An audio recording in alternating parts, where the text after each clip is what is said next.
আল্লাহ রাব্বুল আলামিন আয়াতে কারিমার ভিতরে বলছেন, ইয়া আইয়ুহাল্লাযীনা আমানুত্তাকুল্লাহ।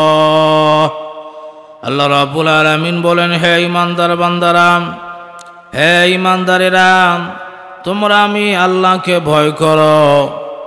ওয়াল তানজুর নাফসুম মা কদ্দামাত লিগাদ, এবং আগামীকালের জন্য তোমরা কি করেছ এই ব্যাপারে চিন্তা ভাবনা করো, এই ব্যাপারে চিন্তা করো, যাচাই করো।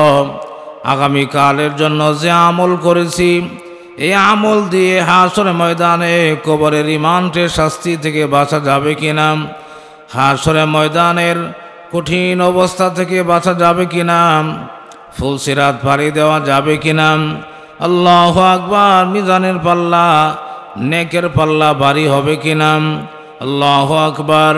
আল্লাহ রাব্বুল আলামিন আয়াতে কারিমার ভিতরে আল্লাহু আকবার দুইটি বয়ান করেছেন, দুইটি ওয়াজ করেছেন। একটা হলো আল্লাহকে ভয় করা। আল্লাহু আকবার। প্রশ্ন করতে পারেন, প্রশ্ন আসতে পারে, আল্লাহকে ভয় করলে কি হবে?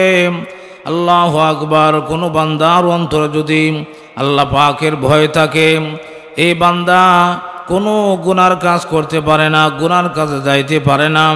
আল্লাহু আকবার। কোনো বান্দা যদি কোনো গুনার কাজ না করে, আল্লাহু আকবার, নেকের কাজ কম হইলেও এই ব্যক্তি তাকওয়াওয়ালা হয়ে যাবে, ফরহেজগার হয়ে যাবে, তথা আল্লাহর বন্ধু হয়ে যাবে। সুবহানাল্লাহ।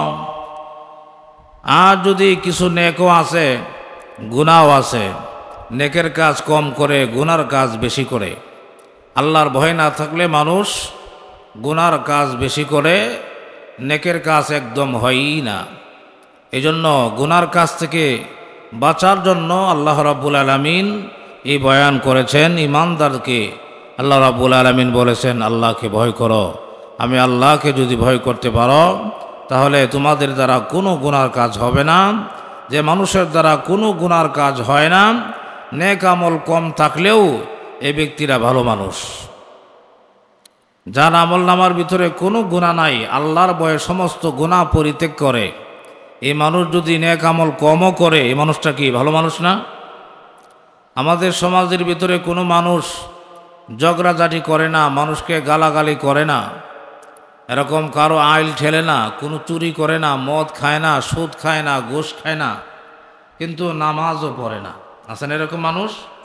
এরকম বড় বড় অন্যায়গুলিও করে না, আবার নামাজও পড়ে না। এমন মানুষকে আমরা সামাজিক মানুষ বলি। সামাজিকভাবে খুব ভালো মানুষ, কারোর দিকে সে এরকম বড় বড় চোখ করে তাকায় না, কারোর সাথে ঝগড়া বিবাদ করে না, কারো আইল ঠেলে না, ওই রকম কোনো মানুষের সাথে কোনো ধাক্কাধাক্কি কিলাকিলি করে না, নামাজ না পড়লে ওই মানুষটা কি? আমরা সামাজিকভাবে তাকে ভালো মানুষ ধরে নেই। আল্লাহু আকবার। এইভাবে করে একটা মানুষ যদি বড় বড় অন্যায় কাজগুলি থেকে বিরত থাকে, আল্লাহু আকবার, মিথ্যা কথা বলে না, কারো আইল ঠেলে না, সুদ ঘুষ খায় না, মদ খায় না, এই মানুষটা যদি 5 ওয়াক্ত নামাজও পড়ে, তাহাজ্জুদ পড়ে না, জিকিরও করে না, এরকম বড় কোনো আলেম না, কিন্তু সে 5 ওয়াক্ত নামাজ সঠিকভাবে আদায় করে, আল্লাহু আকবার, এই মানুষটা এরকমভাবে আল্লাহর দৃষ্টিতেও ভালো মানুষ হয়ে যায়। সুবহানাল্লাহ।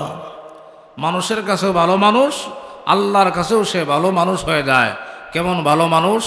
আল্লাহ রাব্বুল আলামিন কুরআনুল কারীমের আমার তেলাওয়াত কি 2 নম্বর আয়াতে আল্লাহ বলছেন, আলা ইন্না আউলিয়া আল্লাহ, আলা ইন্না আউলিয়া আল্লাহ লা খাউফুন আলাইহিম ওয়ালা হুম ইয়াহজানুন। আল্লাহ বলেন, যারা আমার বন্ধু, যারা আমার ওলি, তাদের কোনো ভয় নাই, তাদের কোনো চিন্তা নাই। দুনিয়াতেও তাদের কোনো ভয় নাই, আখিরাতেও তাদের কোনো চিন্তা থাকবে না। আল্লাহর ওলি যারা, তাদের এরকমভাবে খানার কোনো ভয় নাই, তাদের বাউ তুফানের কোনো ভয় নাই। আল্লাহু আকবার। তারা সব সময় আল্লাহর উপরে তাওয়াক্কুল করে বসে থাকে।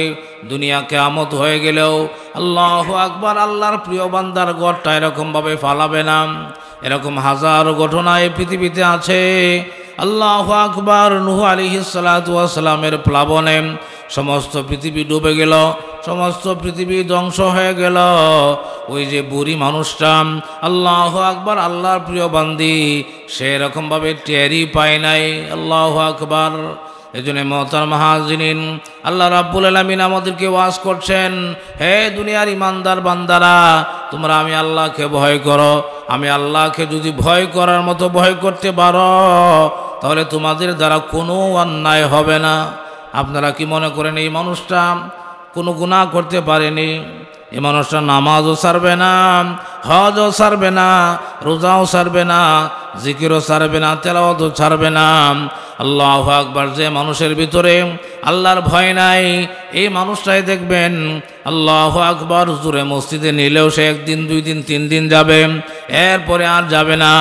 আমরা মসজিদে আসি আল্লাহকে ভয় করে আসি। আমরা এরকমভাবে রমজানে রোজা রাখি, আল্লাহকে ভয় করে রোজা রাখি। যে মানুষের ভিতরে আল্লাহর প্রকৃত ভয় করার মতো ভয় করে না, যে মানুষের ভিতরে আল্লাহর ভয় নাই, এই মানুষ দেখবেন রোজাও রাখে না, এমন আছে না নাই?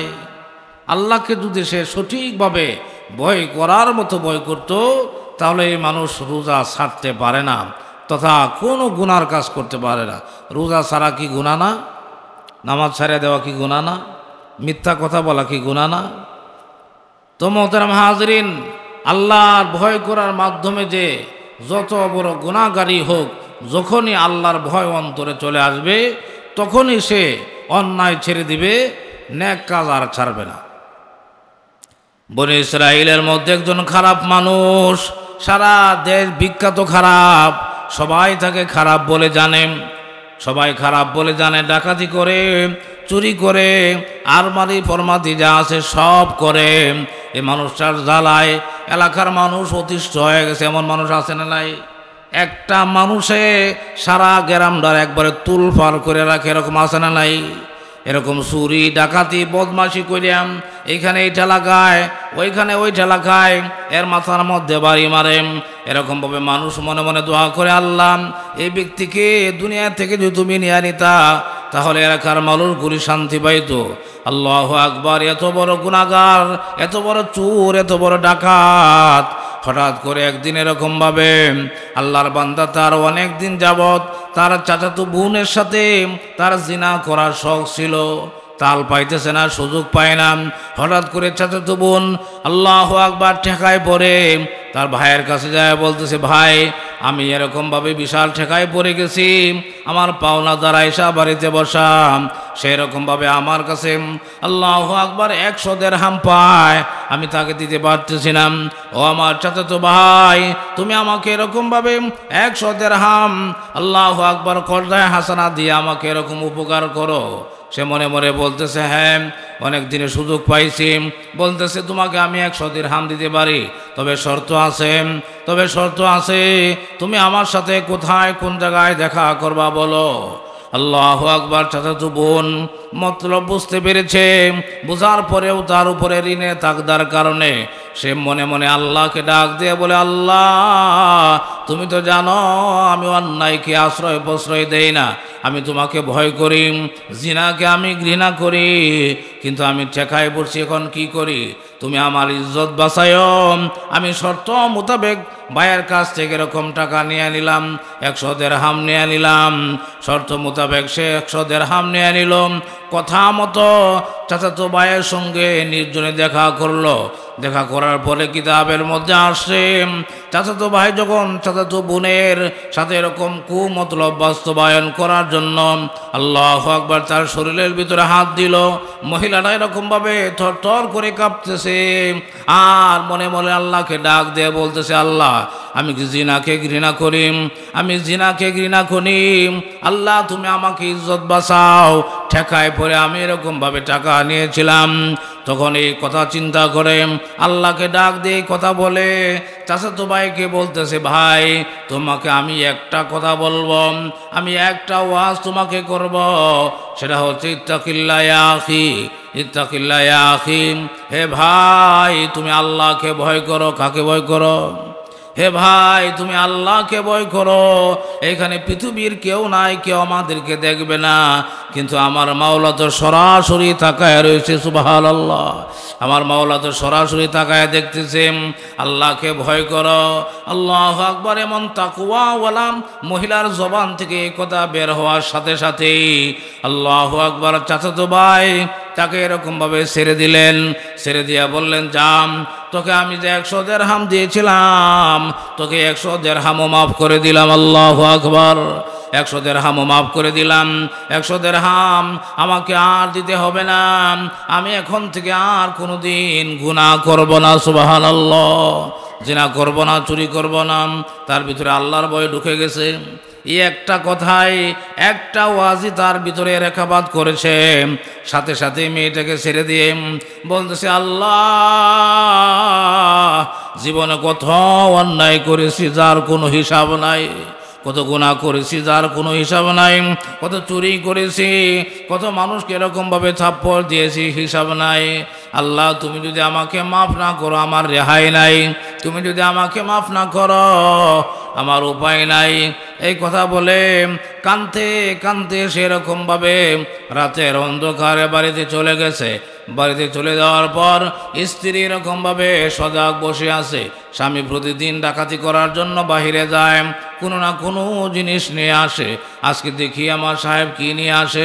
সে খালি হাতে চোখের পানিগুলি মুছতে মুছতে যখন স্ত্রীর সামনে গেল, স্ত্রী বলতেছে, কি ব্যাপার, আজকে খালি হাতে কেন, তোমার হাতে কিছুই নাই।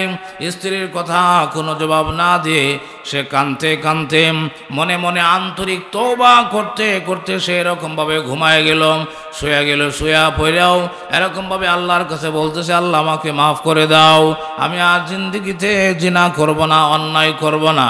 এইভাবে কাঁদতে কাঁদতে সে ঘুমায় গেছে। সে নিজেও জানে না এই ঘুম যে তার জীবনের শেষ ঘুম হয়ে যাবে। এই যে সে খাঁটি তওবা হয়ে গেল, সে গুনাহ থেকে ফিরে আসলো। তওবার অর্থ কি? গুনাহ থেকে ফিরে আসা।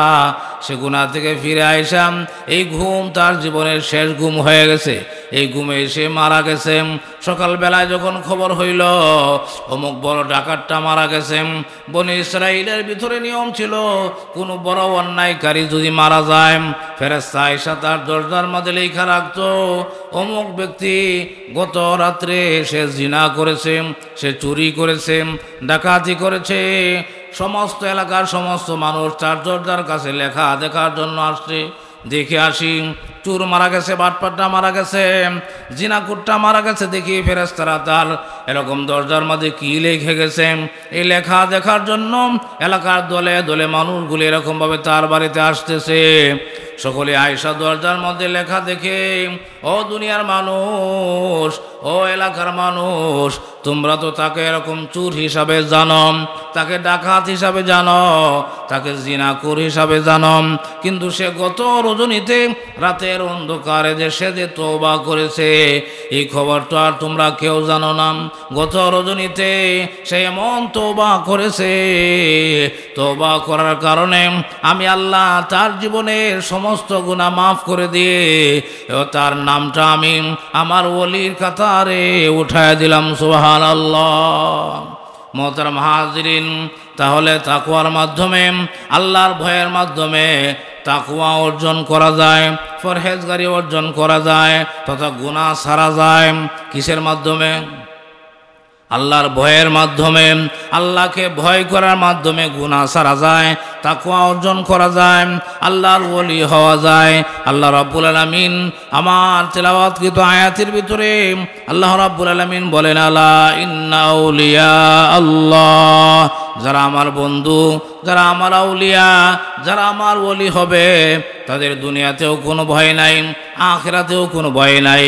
আল্লাহু আকবার। সাথে সাথেই আল্লাহু আকবার, আল্লাহ রাব্বুল আলামিন বলেন, আমার বন্ধু, আমার ওলি তোমরা কেমনে হইবা, কেমনে আমার বন্ধু হইবা, আমার বন্ধু হইলে কি কি লাগবে? আল্লাহ রাব্বুল আলামিন আয়াতে কারিমার সাথে সাথেই এই শর্তগুলিও দিয়া দিয়েছেন। আপনাদের প্রশ্ন জাগে কিনা? আপনাদের প্রশ্ন জাগে কিনা যে আল্লাহর বন্ধু হইলে তো কোনো ভয় নাই, চিন্তা নাই, কিন্তু আল্লাহর বন্ধু কি কাজ করলে বন্ধু হওয়া যায়, কি কি শর্তগুলি পূরণ করলে আল্লাহর বন্ধু হওয়া যায়? আপনারা প্রশ্ন করার আগেই আমার আল্লাহ উত্তর দিয়ে দিয়েছেন। আয়াতে কারিমার সাথে সাথে আল্লাহ রাব্বুল আলামিন বলেন, ও দুনিয়ার মানুষ জেনে রেখো, আমার বন্ধু হতে হলে তোমাদের দুইটা শর্ত মানতে হবে। কয়টা শর্ত? আমার ওলি হইতে হইলে, আমার বন্ধু হতে হলে তোমাদের দুইটা শর্ত মানতে হবে, দুইটা কাজ করতে হবে। এক নম্বর কাজ হলো আল্লাযীনা আমানু, আল্লাযীনা আমানু ওয়া কানু ইয়াত্তাকুন। এক নম্বর শর্ত হলো আমি আল্লাহর উপরে তোমাদের ঈমান আনতে হবে, আমি আল্লাহর উপরে বিশ্বাস স্থাপন করতে হবে। দুই নাম্বার হলো ওয়া কানু ইয়াত্তাকুন, আমাকে ভয় করতে হবে। কয়টা শর্ত বললাম? এক নাম্বার আল্লাহর উপরে ঈমান আনতে হবে, দুই নাম্বার আল্লাহকে ভয় করতে হবে। ঈমান আনার পরে এই মানুষটা যদি সব জায়গায় অন্ধকারে, আলোতে, মসজিদে, বাহিরে, দোকানপাটে, বাজারে, এই কয়েকদিন আগেও আল্লাহু আকবার আমি পেঁয়াজ আলু কিনে 500 টাকার নোট দিলাম, 500 টাকার নোট দিয়ে পরে আমার মনে নাই আমি অন্য দোকানে চলে আসছি। সেও আর ডাক দিয়া বলে না, হুজুর টাকাটা নিয়ে যান। কিছুক্ষণ পরে আল্লাহর মেহেরবানি আমার মনে হইল, আমি যখন যাই তার কাছে টাকা চাইলাম, তার শরীরের দিকে, মাথার দিকে তাকায় রইলাম। টাকা চাওয়ার পরে তার শরীরের ভাব মূর্তি কেমন হয় তার মনে আছে, কিন্তু এরপরে আমাকে ডাক দেয় নাই। আমি যদি চলে যাইতাম সে আমাকে ডাক দিত না, এরকম একটা ভাব আমি পাইলাম। তার সব মনে আছে, কিন্তু মনে থাকার পরে আমাকে ডাক দেয় নাই। আমি যখন যাইলাম এরকমই বললাম, ভাই টাকাটা তো দিলেন না।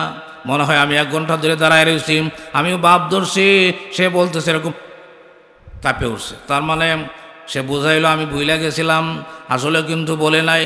ঘুমের মানুষরা, সজাগ মানুষ যদি ঘুমের বাপ দিলে শুয়ে থাকে, দেখবেন ডাক দিলে ফাল একটু বড় করে দেয়, বোঝায় যে আমি ভুল ঘুমেছিলাম। আল্লাহু আকবার। মুহতারাম হাজরিন, দোকানে বেচা কেনার ক্ষেত্রে, বিক্রি করার ক্ষেত্রে, ক্রয় করার ক্ষেত্রে কারে ভয় করব? আল্লাহু আকবার। এইভাবে